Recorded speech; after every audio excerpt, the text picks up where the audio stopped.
ఈరోజు మధ్యాహ్నం నేనైతే పశువుల కాపలాకొచ్చి పడుకొనుంటే ఇక్కడైతే 2 గోపిట్టలైతే వచ్చింది పాపం లవర్స్ అనుకుంటా. అవైతే తమ పాటికి తమొస్తే నేనైతే కిందన పడుకొని వీడియో అయితే తీస్తుంటే నన్నైతే చూసి నన్నైతే కొడతాడా లేదా వీడంటే ఏమైనా చేస్తాడేమో అని చూస్తుంది అదైతే. కానీ నాకు ఇందులో చిన్న బాధ ఏంటంటే తనకు కూడా జోడుంది నాకు తప్ప సింగిల్‌గానే ఉండిపోతానేమో లైఫ్ లాంగ్ ఇలా. ఏంటి మమ్మీ ఎవడీడు?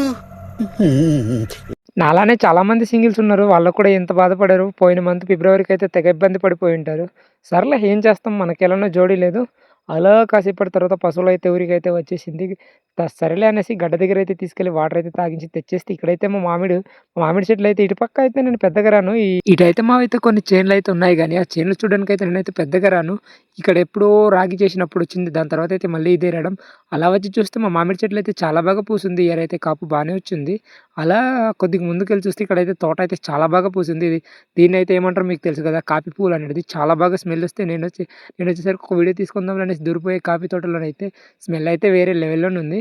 ఇయర్ అయితే కాఫీ పువ్వులు బానే పూసింది. ఈ తోట అయితే ఫస్ట్ సంవత్సరం కాఫీ పువ్వులు అనేది పూస్తుంది. స్మెల్ అయితే సూపర్‌గుంది. కిందటి సంవత్సరం లాగానే ఇయర్ తోటలో అయితే బానే కాఫీ పువ్వులు అయితే బానే పూస్తుంది మరి. కిందటి సంవత్సరంలానే పట్టుకుంటే కాఫీ కాయలు గానీ, కాఫీ పళ్ళు గానీ పండితే అలానే మంచి ధర కూడా ఉంటే చాలా బాగుంటది. ఎందుకంటే పోయినసారి మంచి ధర కూడా ఉండింది.